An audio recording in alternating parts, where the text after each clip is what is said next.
श्री कृष्ण कहते हैं कि प्रत्येक व्यक्ति इस भौतिक शरीर रूपी रथ पर आरूढ़ है और बुद्धि इसका सारथी है। मन इसका लगाम है तथा इंद्रियां घोड़े हैं। इस प्रकार मन तथा इंद्रियों की संगति से ये आत्मा सुख या दुख को भोगता है। मृत्यु के समय जीव द्वारा विकसित की गई चेतना उसे दूसरे शरीर में ले जाती है। कौन क्या कर रहा है, कैसे कर रहा है, क्यों कर रहा है, इन सब से आप जितना दूर रहेंगे उतना ही आप खुश रहेंगे। अहंकार, घमंड, क्रोध और निष्ठुरता यह अज्ञान से उत्पन्न हुए आसुरी प्रकृति के लोगों के भुन है। इनका त्याग करना ही हमें अच्छा इंसान बनाता है। मोह उसी का करो जिस पर आपका अधिकार है।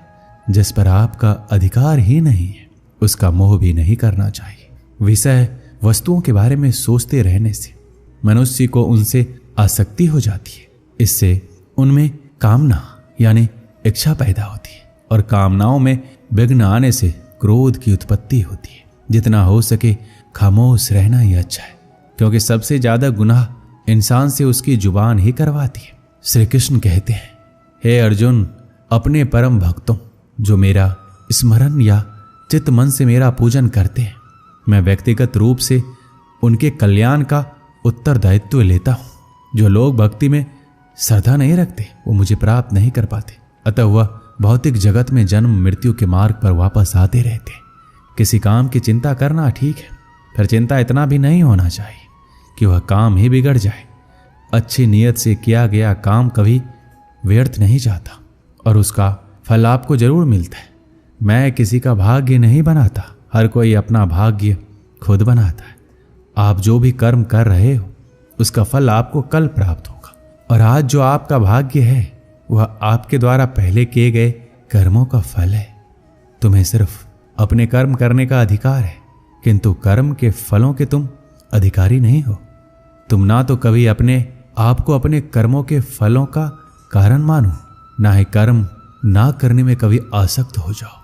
सही कर्म वो नहीं है जिसके परिणाम हमेशा सही हो, अपितु सही कर्म वो है जिसका उद्देश्य कभी गलत ना हो।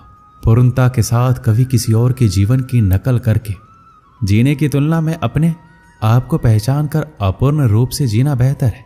जब भविष्य धुंधला पड़ने लग जाता है तब आपको अपने वर्तमान में ध्यान केंद्रित करने की आवश्यकता है।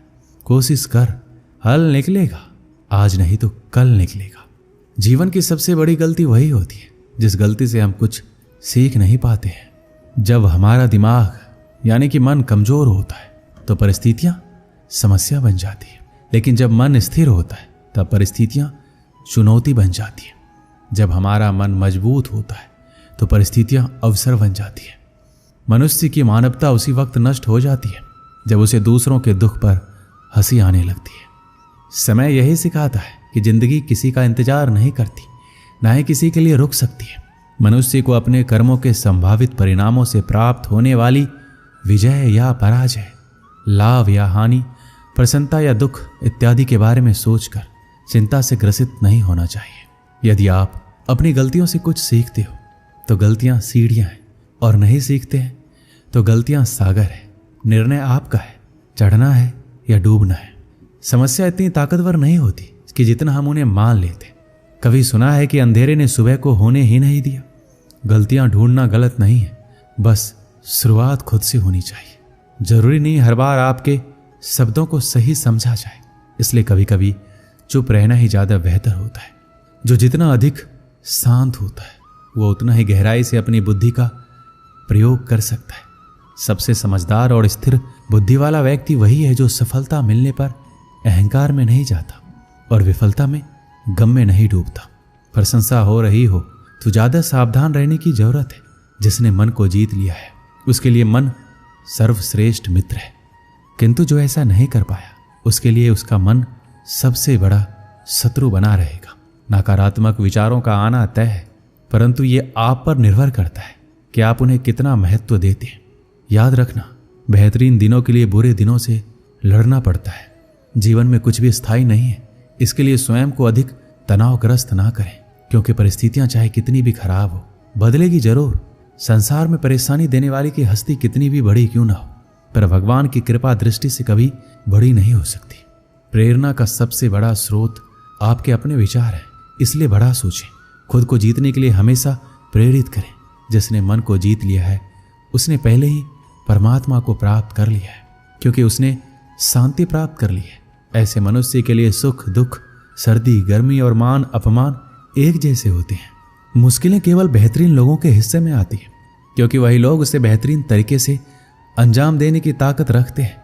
कोई कुछ भी कहे, बस अपने आप को शांत रखो, क्योंकि सूरज का तेज कितना भी क्यों ना हो, समुद्र को सुखा नहीं सकता।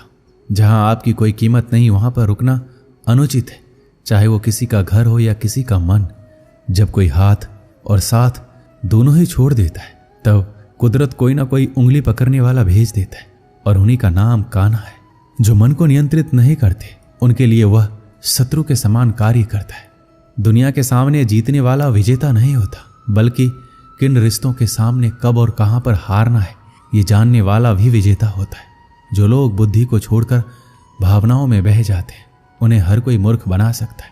जैसे जल में तैरती नाव को तूफान उसे अपने लक्ष्य से दूर ले जाता है, ठीक वैसे ही इंद्रिय सुख मनुष्य को गलत रास्ते की ओर ले जाता है। आपका विश्वास एक पर्वत को भी खिसका सकता है, लेकिन आपके मन का संदेह दूसरा पर्वत खड़ा कर सकता है। हमारा खुद पर विश्वास होना बहुत ही जरूरी है, क्योंकि हम अपने रास्ते पर खुद चलते हैं।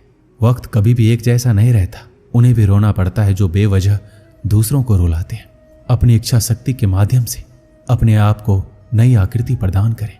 कभी भी स्वयं को अपनी आत्म इच्छा से अपमानित ना करें। इच्छा एकमात्र स्वयं का मित्र होता है और इच्छा ही एकमात्र स्वयं का शत्रु है। श्री कृष्ण कहते हैं, खुद को कमजोर कभी नहीं समझना चाहिए।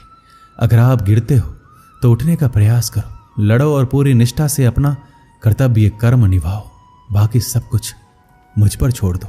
हो सकता है हर दिन अच्छा ना हो, लेकिन हर दिन में कुछ अच्छा जरूर होता है। धैर्य रखिए। कभी कभी आपको जीवन में सबसे अच्छा पाने के लिए सबसे बुरे दौर से गुजरना पड़ता है। रोना बंद करो और अपनी तकलीफों से खुद लड़ना सीखो, क्योंकि साथ देने वाले भी शमशान से आगे नहीं जाते। समय जब न्याय करता है तब गवाहों की आवश्यकता नहीं पड़ती है। अगर साफ नियत से मांगा जाए तो ईश्वर किस्मत से बढ़कर देता है। जब भी विनाश होने का प्रारंभ होता है, शुरुआत में इंसान वाणी का संयम खोता है। जीवन में सब कुछ खत्म होने जैसा कुछ भी नहीं होता। हमेशा एक नई शुरुआत हमारा इंतजार कर रही होती है। जीवन में यदि खुश रहना है तो अधिक ध्यान उस चीज पर दें जो आपके पास है, उस पर नहीं जो दूसरों के पास है। उस दिन हमारी सारी परेशानियां खत्म हो जाएगी, जिस दिन हमें यकीन हो जाएगा कि हमारा सारा काम ईश्वर की मर्जी से होता है। एक समय की बात है, एक राज्य में एक राजा और गूंगे फकीर में गहरी मित्रता थी। राजा फकीर से अपने दिल की हर बात कहता और फकीर मुस्कुराते हुए सुनता। राजा फकीर से अपने दिल की हर बात कहता और फकीर मुस्कुराते हुए सुनता। राजा को उसका साथ इतना भाने लगा कि उसने उसकी रहने की व्यवस्था अपने महल में करवा दी थी। फकीर राजा के साथ महल में रहने लगा। समय गुजरता गया और राजा का प्रेम उसके प्रति बढ़ता गया। एक दिन राजा अपने काफिले के साथ राज्य भ्रमण पर निकला। फकीर भी उसके साथ था।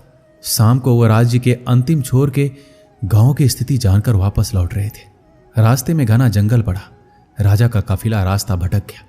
राजा ने अपने सारे सैनिकों को रास्ता ढूंढने के लिए चारों दिशाओं में भेज दिया और खुद फकीर के साथ एक पेड़ के नीचे सुस्ताने लगा। उस पेड़ पर एक फल लगा हुआ था। राजा और फकीर दोनों भूखे थे। राजा ने पेड़ पर चढ़कर फल तोड़ लिया और उसके 6 टुकड़े कर दिए, 3 अपने लिए, 3 फकीर के लिए। अपनी आदत के अनुसार उसने अपना पहला टुकड़ा फकीर को दिया। फकीर फल खाकर मुस्कुराया और अपना हाथ आगे बढ़ा दिया। राजा ने दूसरा टुकड़ा भी फकीर को दिया। फकीर फल खाकर मुस्कुराया और फिर से अपना हाथ आगे कर दिया। राजा ने उसे तीसरा टुकड़ा भी दे दिया। एक एक करके फकीर 5 टुकड़े खा गया और 6वें के लिए भी आगे हाथ बढ़ा दिया। यह देखकर राजा को बड़ा क्रोध आया। वह बोला, ये मेरा तुम्हारे प्रति प्रेम है कि मैं तुम्हें अपने महल में अपने साथ रखता हूँ, हर सुख सुविधा तुम्हें मुहैया करवाता हूँ, पर आज मुझे पता चल गया कि तुम्हारे दिल में मेरे लिए जरा सा भी प्रेम नहीं है। भूखा मैं भी हूँ, किंतु तुम इतने स्वार्थी हो कि सारा फल खुद खा जाना चाहते हो। तुम्हारी असलियत में जान क्या, आज से हमारी दोस्ती खत्म। अभी इसी वक्त मेरी नजरों से दूर चले जाओ। यह सुनकर फकीर वहां से चला गया। फकीर जाने के बाद राजा फल का आखिरी टुकड़ा खाने लगा। फल को चबाते ही उसने फल थूक दिया।